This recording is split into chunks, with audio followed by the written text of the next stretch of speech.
Hello, and on behalf of VMUG, I'd like to welcome you to today's webcast, Building a Secure by Design Infrastructure with VMware, presented by William Bell, Executive Vice President of Products for phoenixNAP.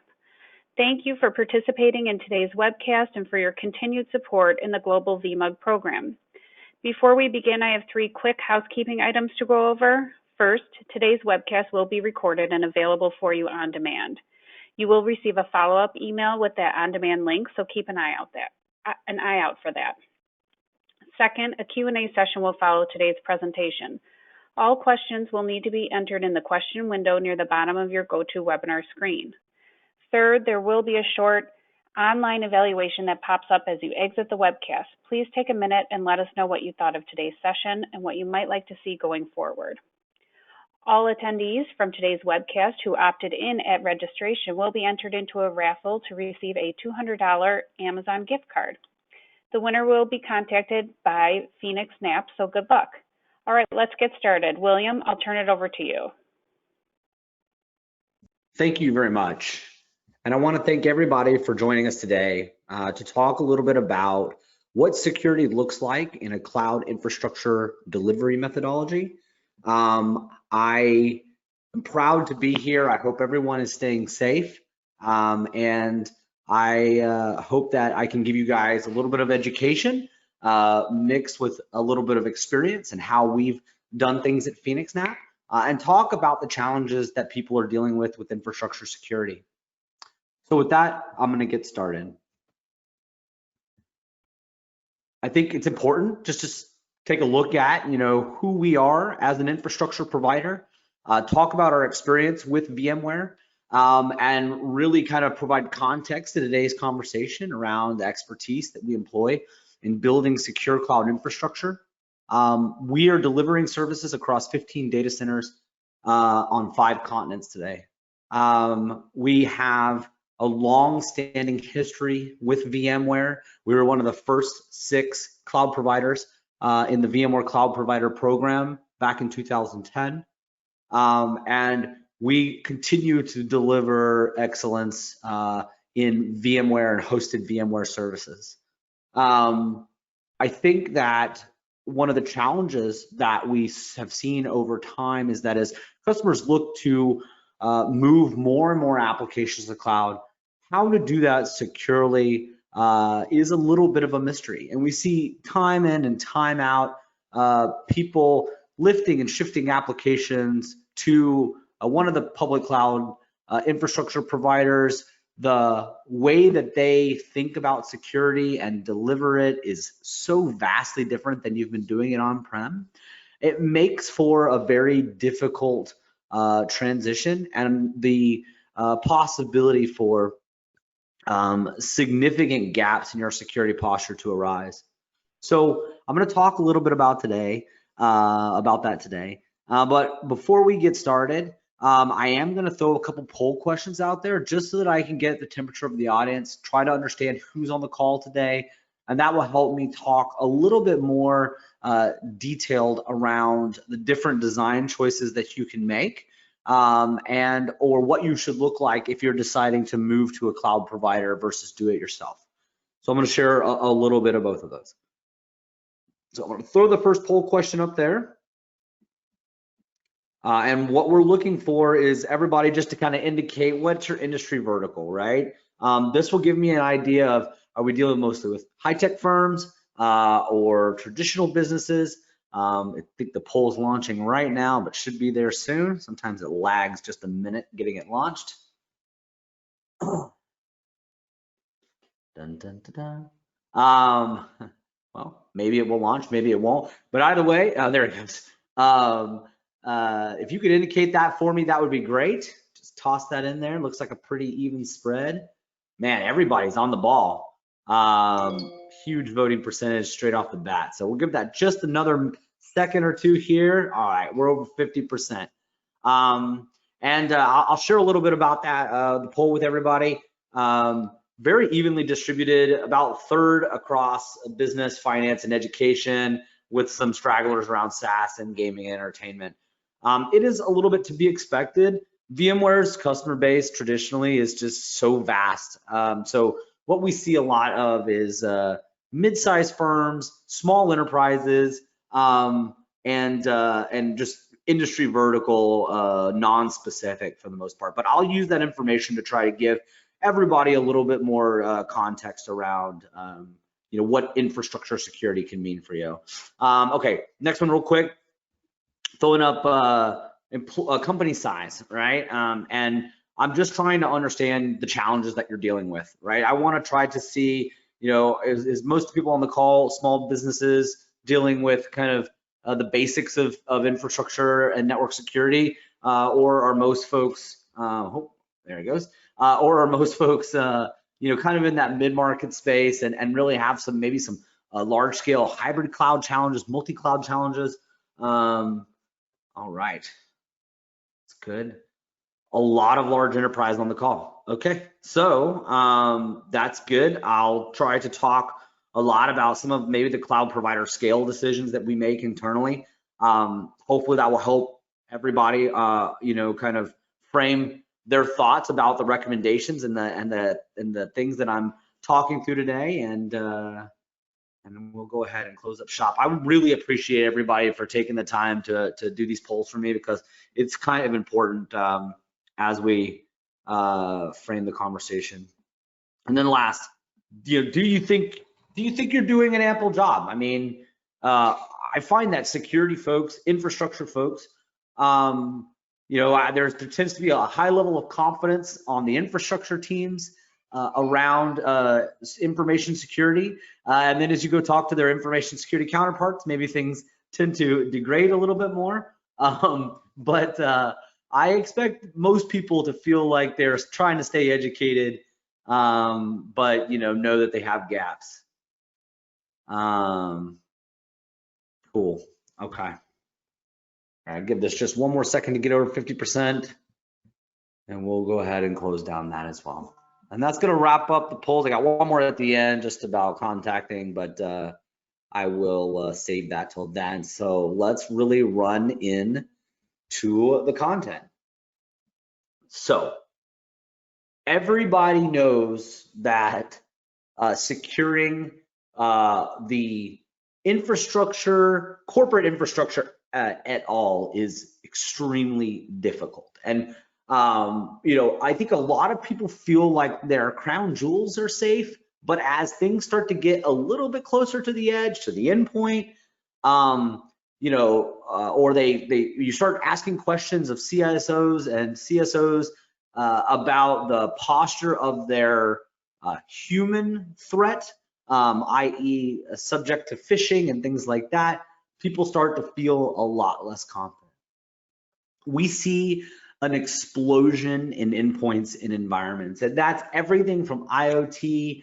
Now we've got more remote work and work from home, which we'll talk a little bit about. And truly, data is just everywhere. Multi-cloud, hybrid cloud, and we find that our customers are suffering from data sprawl like they've never seen before, and the solutions that exist to help with that are numerous, but they're disjointed, and there's really no one to help them through the process ultimately, right? It's just figure it out yourself. Go find a specific vendor for every challenge you think you have, and cobble them together and hope that they work together somewhat seamlessly. And that is, even in a locked down, behind the firewall enterprise, that's challenging, right? But as you start to just spread out both your employees, but your data, your critical infrastructure, again, hybrid cloud, multi-cloud specifically, or just even a hosted private cloud, things can get more challenging. And it doesn't mean that the reasons to do that are wrong. I feel very confident that the hybrid cloud is the long-term modality, and or multi-hybrid cloud is the long-term modality of most basically medium to large enterprises, right? The smallest of the small businesses will likely be in some type of hosted cloud infrastructure. Maybe it will be with a smaller provider that can cater to their needs, an MSP, or potentially just in the public cloud, right, in the hyperscaler. But you know what everybody has in common, I'll kind of jump to my last point here, but what everybody has in common is the security personnel, the people that are overseeing information security in these organizations are just woefully understaffed and underfunded, right? And I would challenge even the folks on the call that think that their information security team is well funded and well staffed, to ask the person, if you're not the CISO or CSO on the call, or the IT director or the information security director, you know, what they think about that, right? And organizations still see information security as a very expensive, specialized skill set that's providing them a higher level of assurance, but ultimately they get rolled into kind of this insurance type area. And you know, the technologies that these teams that are understaffed and underfunded need to protect customers in a multi-cloud, hybrid cloud world are intricate and difficult to manage, and ultimately require scale. They truly require scale that a lot of companies, with the exception of the largest in the world, don't have, right? And so we have to talk about how you can do things differently. And it means something different for everyone. Some of you are thinking, man, I'm gonna go to the cloud, I'm gonna use their security, kind of point and click security services, everything's gonna be fine. Some of you are thinking, you know what, I wanna go to the cloud, but maybe I need to go get an MSSP to help me with my information security posture. I can't staff it internally. Either I don't have the budget, or I don't think I can hire and retain the skill sets. But all of these systems, all of the complexity around security staff and personnel make for a very challenging environment, right? And I kind of mentioned this earlier, as you get towards the cloud infrastructure services of the world, and there's a lot of them out there, right? But everything from hosted VMware environments to the PaaS environments of the public cloud, the Googles and the Azures, etc. It's creating difficulties that we are trying to address, that VMware is trying to address. You see, I think security has dominated the the talk tracks for the most part for VMware for the last 5 years, 10 years possibly, right? I was shocked the other day to see that NSXV 2012 was the debut of NSXV, which is just shocking to me that we're running up almost 10 years of NSX in VMware. But you know, it's becoming difficult to manage, and having this data everywhere with disparate security policies, with different ways to do networking, with different data management capabilities, makes this a really difficult thing. And misconfiguration is by far the largest threat that you face as you move towards public cloud infrastructure. You know, I think that as you look at the overall operational stance of both compliance and security, you'll find that assurance and visibility become some of your greatest challenges. Not only seeing your posture with the architecture that you've implemented, but also being able to prove the control objectives and posture that you've implemented, right? That becomes very, very difficult for internal audit, for compliance people, for even your external auditor that you're dealing with, for whatever, it's PCI, it's HIPAA, it's SOC, it's whatever you're dealing with from a compliance perspective. And I think really a lot of this boils down to many of the things we've talked about, but to some extent, the tool sets that are available are just woefully inadequate to deal with this. And there are great cloud-focused tool sets. There are great on-prem focused tool sets. There are great service providers and managed security service providers out there that are trying to wrangle all this in themselves. But it is a huge gap. There's this huge gap, and people go out and buy solutions thinking that they're going to handle today's environment, and then the CIO or CTO comes out of nowhere and says, "Nope, we're going over here, right? We're spreading this out between these two environments," and then those tools break down, and they stop talking to the right, they stop talking to the right endpoints and data providers to have that level of security and assurance that's important.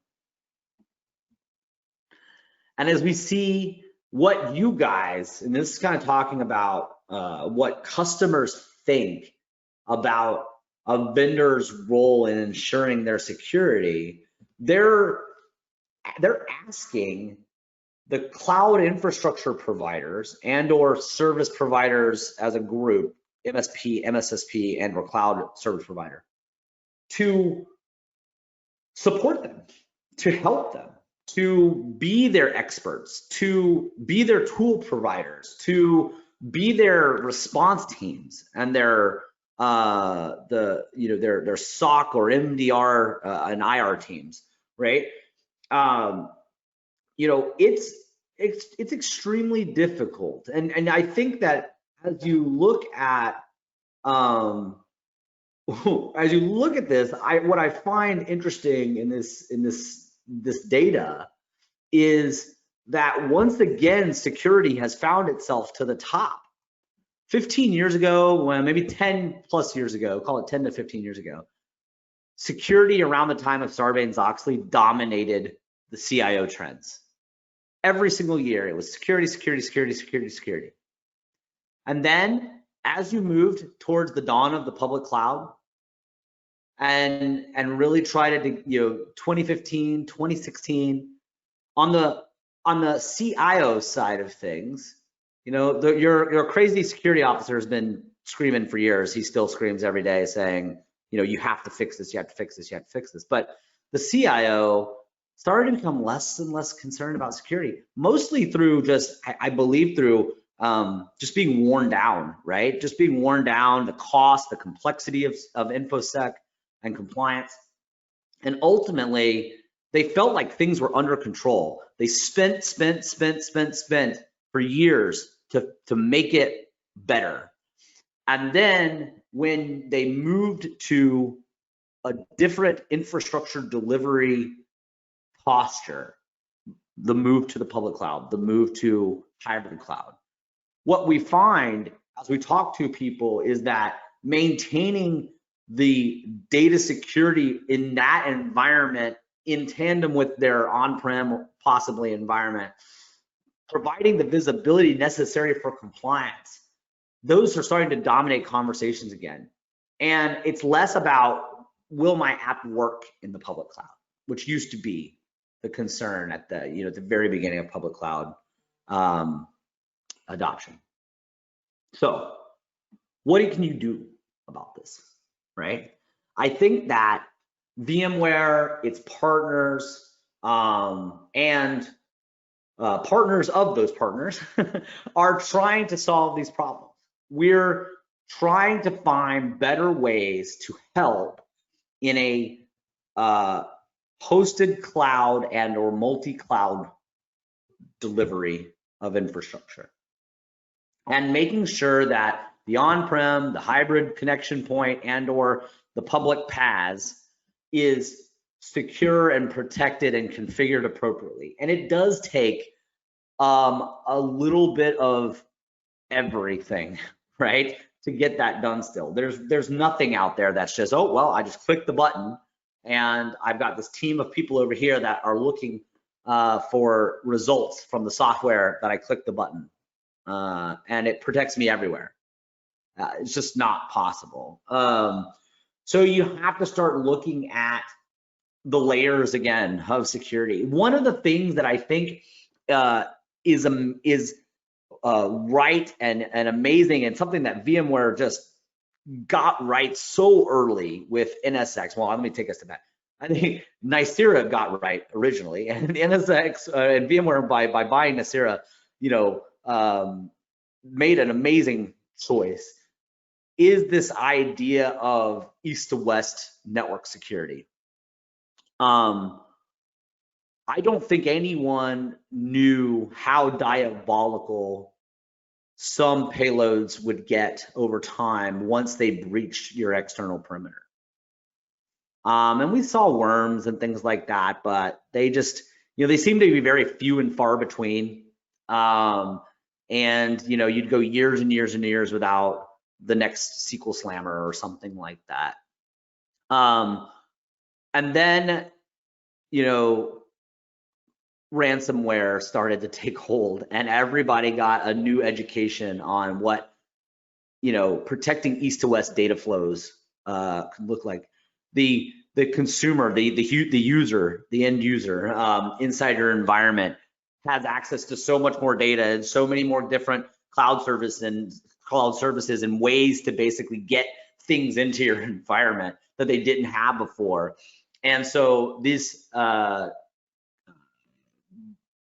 malicious payloads started to run rampant in environments. And so what we've seen and what we're advising our customers on and what we're building for in our cloud infrastructure decision making is, how do we ensure that the underlying platform, the networks that connect to it, the end users that connect to those networks, and the applications remain secure, and or at minimum, a least privileged communication paths between these multiple functions to help resist against attacks like that, one person makes a bad decision and then everything goes to hell in a handbasket. That blast radius problem is one of the most essential things that you can solve. You're probably not going to solve, I'm going to stop everyone from executing any malicious code. Believe me, I tried, right? I ran security for a very large credit card processor, tried to implement binary whitelisting across the entire enterprise 15 years ago. And even with the amount of applications that we had 15 years ago, that was a non-starter. And today, the number of applications that users use has exploded on top of that. Some people say, I'm just going to put data leakage prevention and antivirus in place and hope that does its job. That's woefully inadequate in today's environment. So you really have to start looking at things like hardware and physical security. You have to start looking at things like network microsegmentation. You have to focus on application security, right? And you have to get visibility into your environment. And that means on-prem, in a private cloud, in a public cloud. You have to work on getting in visibility. And with visibility, response and awareness too. I find so often that people buy tools, integrate them, they actually are covering, their SIM sees the thing that ultimately took them out, but no one was looking at it. And so you have to find ways to do that better. And then ultimately, your last bastion of protection, right? A solid and secure backup and disaster recovery plan can be your escape hatch. It can be your parachute to safety. And so often people let ransomware take over their backup arrays and encrypt all their backups, or they don't ever test their backups, so they had no clue if any of it ever worked, or they don't have them in the first place, right? Like the horror stories are so numerous, I can't even begin to explain to everybody on the call today what that can and does look like in the world today. So I think that really finding good experts, adopting infrastructure services that have a solid security posture and are being looked at, assessed, and monitored in ways that are different sometimes than what you get from a public cloud offering, which is pretty much do it yourself still today, can be very beneficial. And so about 2 years ago, we decided that there was this gap. This gap in the market looked like, okay, I've got public cloud infrastructure where everything's DIY, I'm responsible for everything, and I'm just gonna move my data there, and it's gonna run my application, I'll plumb the networking up, and then everything's gonna be fine. And I think what people decided was, well, A, that migration was much harder than they thought it would be, or impossible. B, the in-state of and security posture that they got when they got to the public cloud was horrendous. C, that compliance was 2 times harder than it was when all their data was behind their firewall in their corporate data center. And so we felt like we needed to be able to help customers with a multifaceted approach to security that starts at the infrastructure, that starts at the physical infrastructure, the hypervisor, and the technologies, and call it the your layer 3 to layer 4 kind of capabilities, right? And then up into some application network, application infrastructure. We felt like we had to be able to help companies with that adoption of the cloud, with the CapEx to OpEx result that they were looking for in on-demand consumption, and find ways to ensure that by moving to a cloud infrastructure provider, that they improved their security posture. And that can ultimately mean that it's through some level of prescriptiveness that is taking some decisions out of your hands, in terms of there is a level of prescriptiveness to our data security cloud environment that says, okay, you move in, this is how you should do things, this is the tools that you have access to. Can you do more than that at the application layer and at the OS layer? Absolutely you can, right? But you can't integrate your favorite whatever tool, SIEM tool that talks to the cloud service, etc.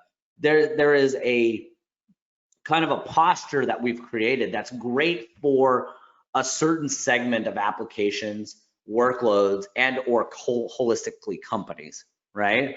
And so we wanted to make sure that we had our audit compliance standards basically ramped up as high as we could, that we were not letting anything kind of go by the wayside.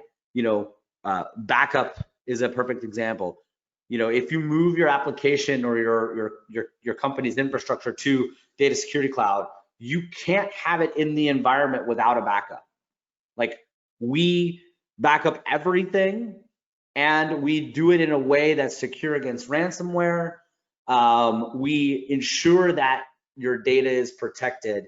You get NSX and all of its microsegmentation capabilities, and a workshop to help you, ensure that those microsegmentation policies are in place and followed, right? There's still heavy lifting to be done, but it's a lot lighter weight than what you would be doing kind of on-prem or even in the public cloud.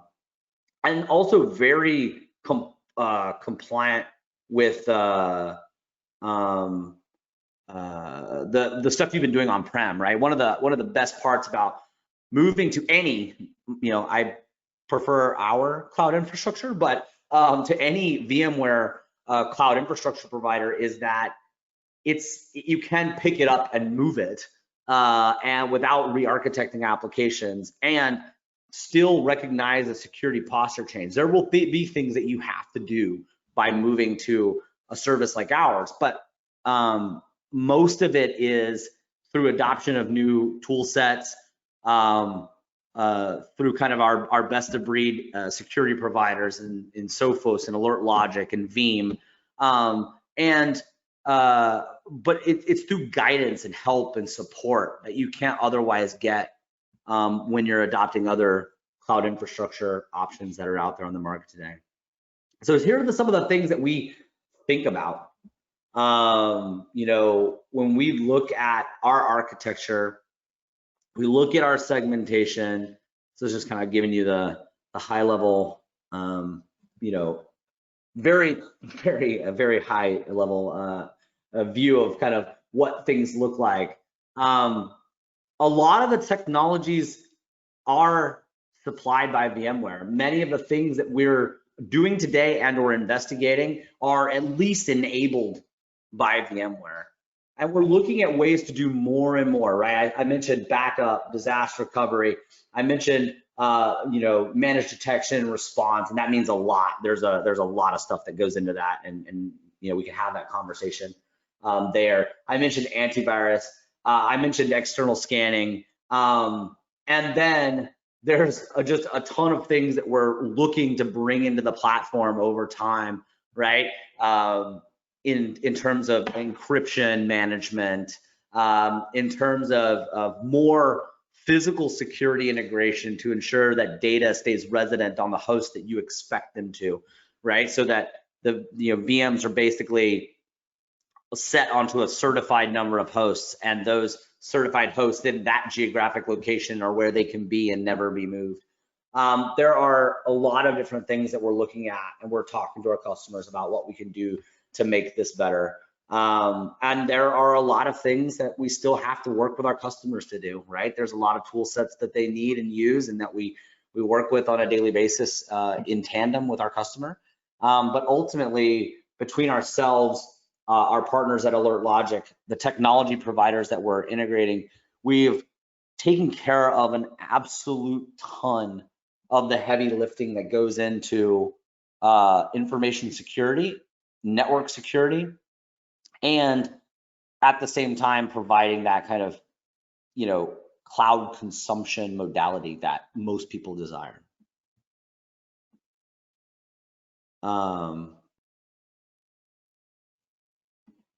All right. So when it comes to, you know, security inside of this environment, I talked pretty much through most of this already. I don't think there's anything in here that I didn't touch on, so go me. And as we look to kind of enable customers to think differently, think outside the box, and still get kind of a you know, a car approach, right? Most of you on the call, when you want a car, you don't go and buy the parts and build it yourself so that you can drive it. Yet, in technology, we very much try to do that all the time, right? My friends at AlertLogic use the hospital and the doctor analogy, right? It's like, you know, people don't keep their private doctor on staff, right? In case they get sick. They have a health insurance and they have a healthcare provider ecosystem that they use and they manage, because the scale of doing so is just orders of magnitude different. And I think that is so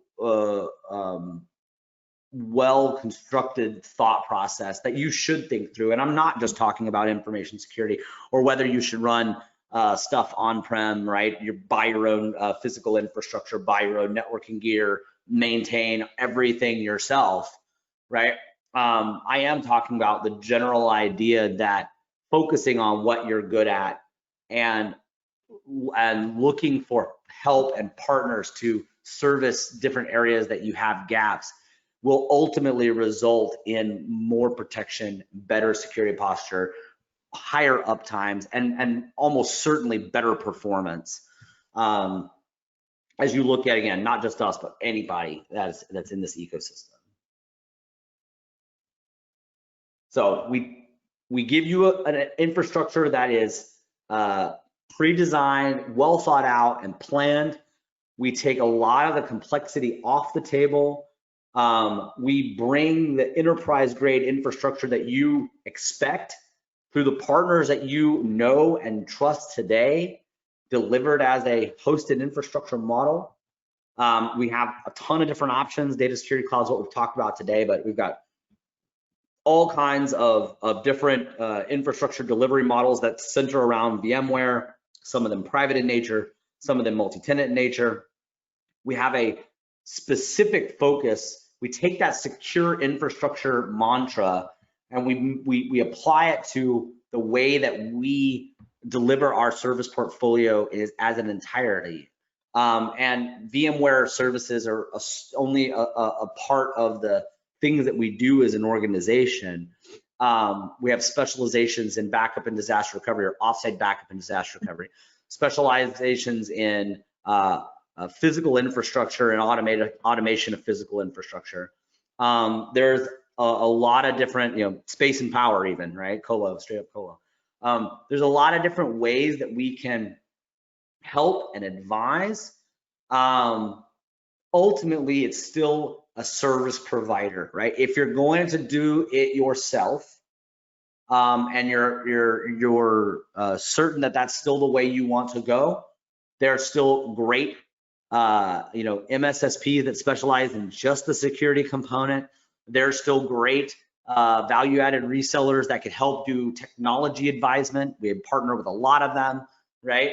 But if you're looking for a place to get this kind of huge uplift by a data migration, that's what we've been working on. That's the focus of this product, the Data Security Cloud product specifically. It's taking that application or infrastructure and workload, picking it up, migrating it, or reconstructing it if you desire in the cloud, and adopting a secure posture through that process that you likely don't have today. So I'm going to go ahead and look at a couple of the questions. If anybody has any questions before I launch the last poll, please get them submitted. I know it looks like a couple of folks were having issues with submitting the poll.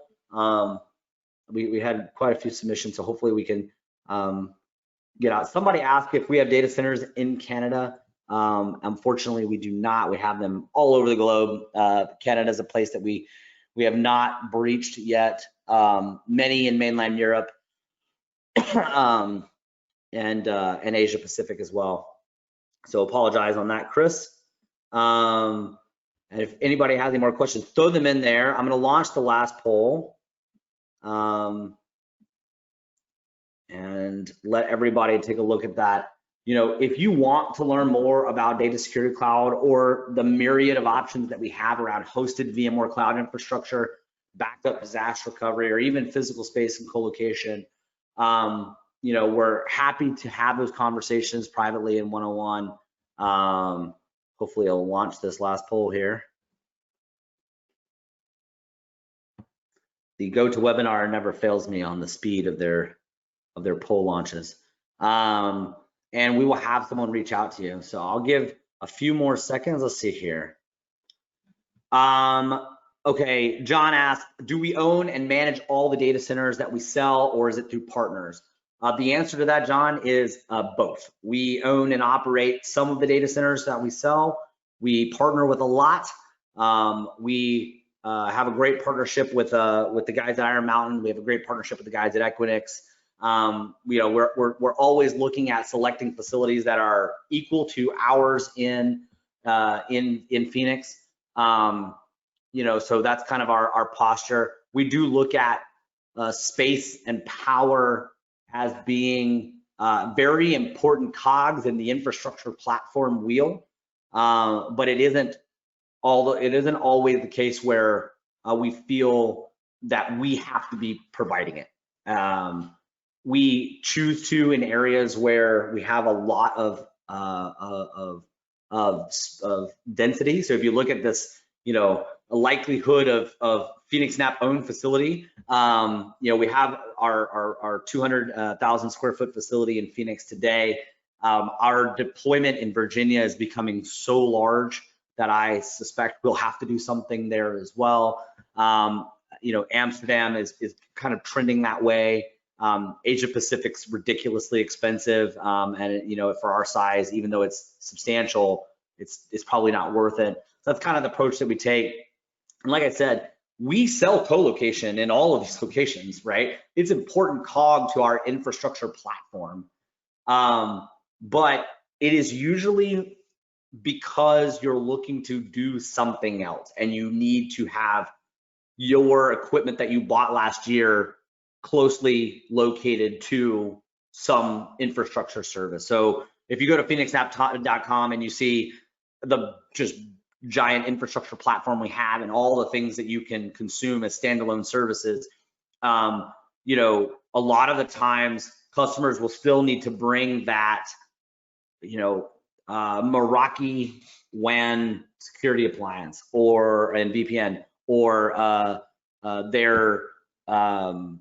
their IBM iPower mainframe, right? That they don't want to get as a hosted service because that would just be crazy because they spent $1 million on it 10 years ago, right? So we have a lot of reasons that people mix and match co-location and even things like data security cloud.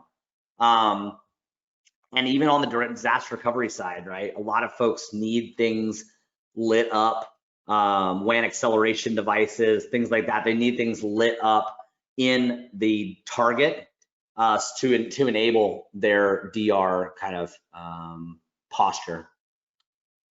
Claude asks, do we have a data center in Brazil? We do. We are with Equinix in Brazil. We're delivering services there today. I'm sure if you're asking, how expensive it is to operate down there and to get infrastructure in and out of that environment. But for our customers that do need it, that's the thing that we specialize in. We have very large customers that have shipped very large equipment there, and we're looking at ways to help enable that more in the future. So just throwing that out there, that's not an inexpensive thing. We do not offer data security cloud in Brazil, just so for clarity for everybody there. On the cybersecurity partners outside of Alert Logic, we do, but most of them are security vendors, so like tooling vendors. We have partnerships with the Cisco's, the Aristas, the Fortinets. We have partnerships with who else? Sophos. We have partnerships with quite a few folks in the information security space. But in terms of like SIMs or things like that, we also don't have any official partnerships with other MSSPs that like Dell Secure works with the like, but we work with them all the time, right? In terms of they're helping our customer with security, as an example. So we're put in a position to help them all the time. Is the AWS Direct Connect that we offer a public cloud exchange? Absolutely. So we are offering either ourselves directly or through a partner cloud connectivity in I'm pretty sure at this point, every data center that we have. Maybe Atlanta as a no, but across the rest of the portfolio, there are either AWS is either in our facility, so AWS is physically inside of our facility in Phoenix. They're partnered with Equinix, and there's connectivity in one of our Equinix partner facilities to get things back and forth. One of the things that we've specialized in, really for the last 2 years, is trying to do work with customers on workload specific infrastructure. So one of the kind of a hot button things, and if you Google phoenixNAP and Intel, you'll see our really close partnership there. But we are specializing in a lot of the more niche infrastructure delivery, where a very specific piece of infrastructure, and that can be GPUs, that can be persistent memory, that can be FPGAs, where those types of hardware components drastically change the performance profile of an application. We're focused on those apps and those infrastructure pieces, delivering that infrastructure as a service through one of our delivery modes.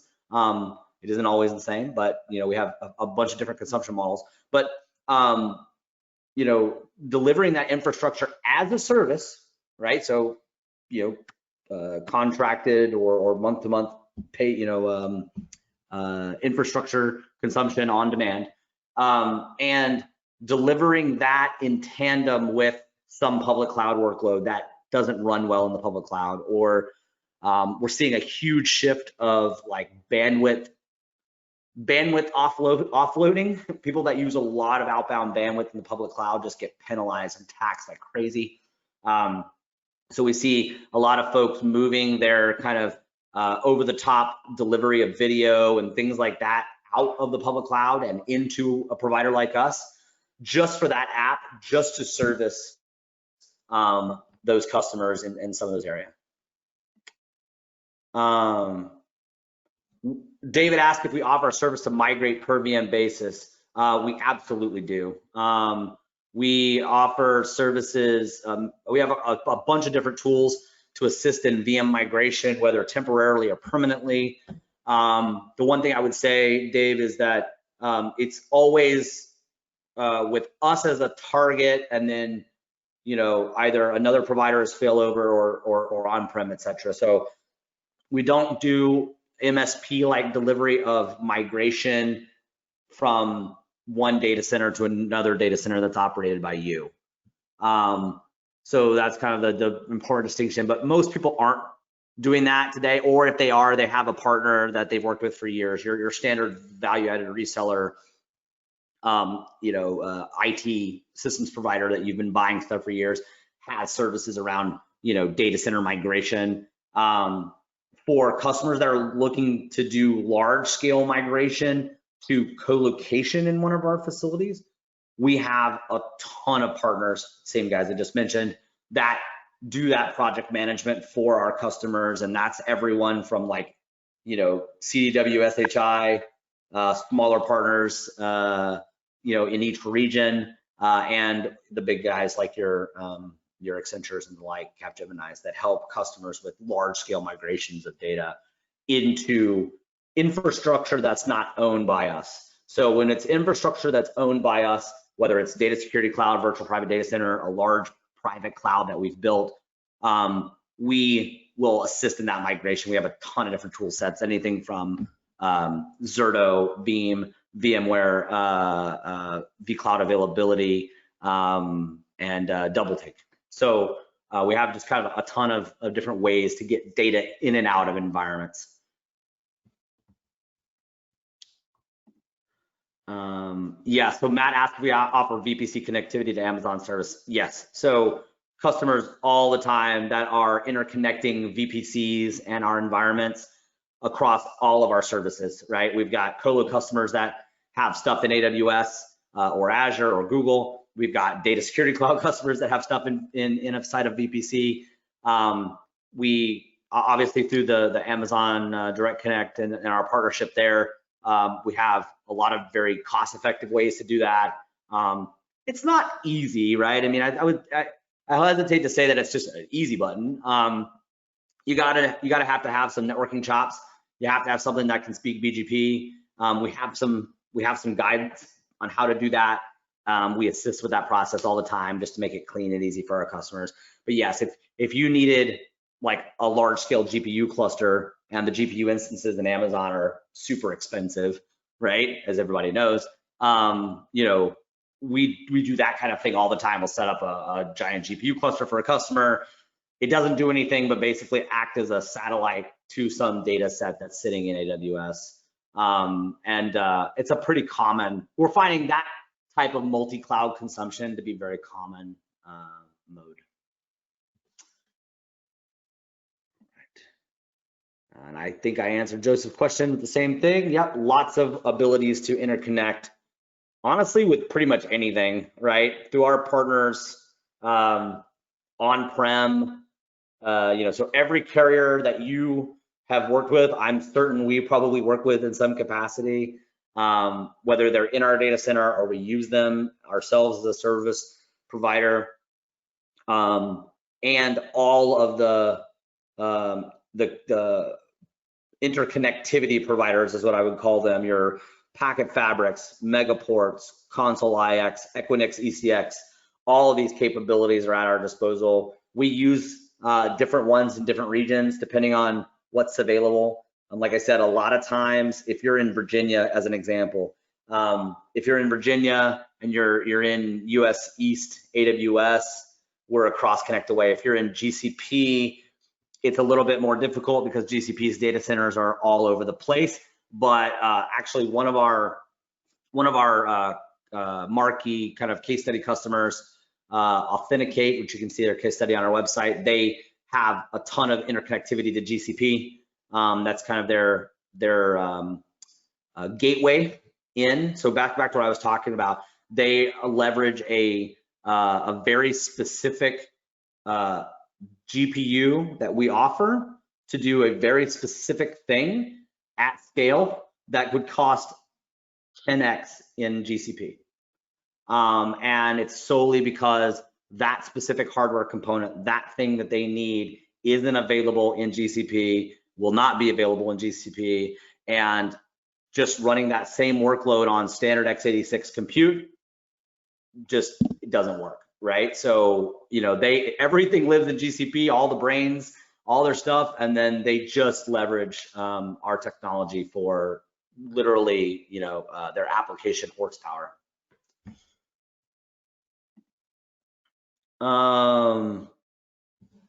Hops between our East and West Coast data centers. Haha. Well, so Mario, I'll talk about that. We do have a lot of video delivery applications as customers. We have a large-scale private backbone between all of our data centers except Sydney, and we use that to reduce the number of WAN hops on our customers' packets, right? So we basically are doing a little bit of WAN optimization. It's got some different reasons for why we do it, but essentially, if one of your end users was sitting in New York and they were talking to another end user on some type of like WebRTC connection in Phoenix, your packets would likely go to Virginia, and then there would be no more hops, at least in terms of transparent hops, before it reaches us in Phoenix, and then to your user, there would be some hops on the other side. So it can reduce latencies quite substantially, and kind of streamline some of those capabilities and reduce the need for you to work around internet disruption in some cases, not in all cases for sure. If anything was disrupted between the end user and one of our data centers, that's going to be a problem.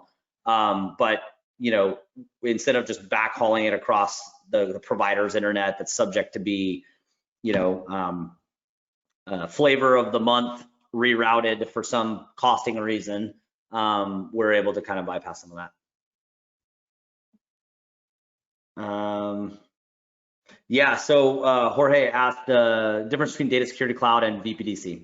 So our virtual private data center service is an infrastructure focused service. It runs VMware, it runs NSX, it has some of these capabilities, but all of the effort that we spend on that product is around making sure the infrastructure is world-class and cost-effective, right?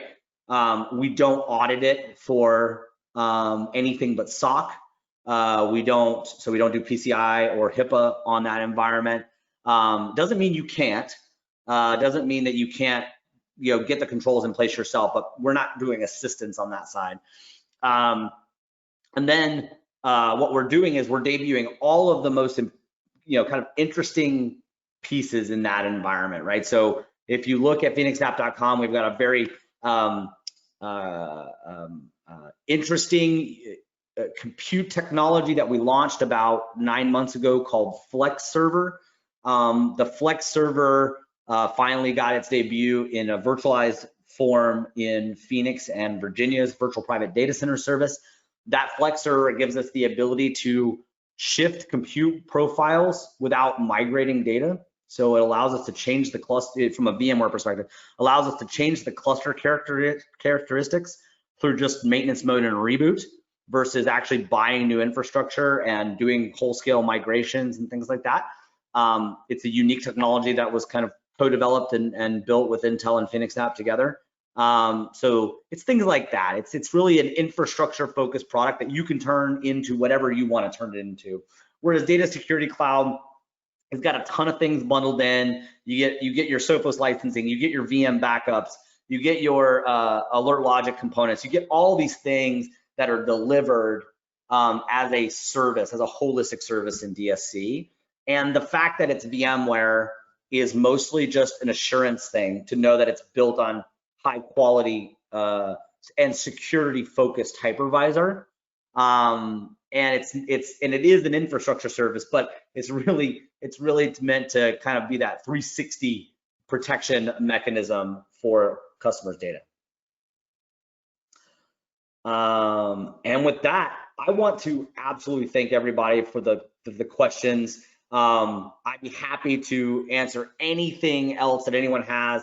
I'm going to throw my contact information up on the slide here. Hopefully you guys reach out, ask questions, talk to our system architects and solution architects.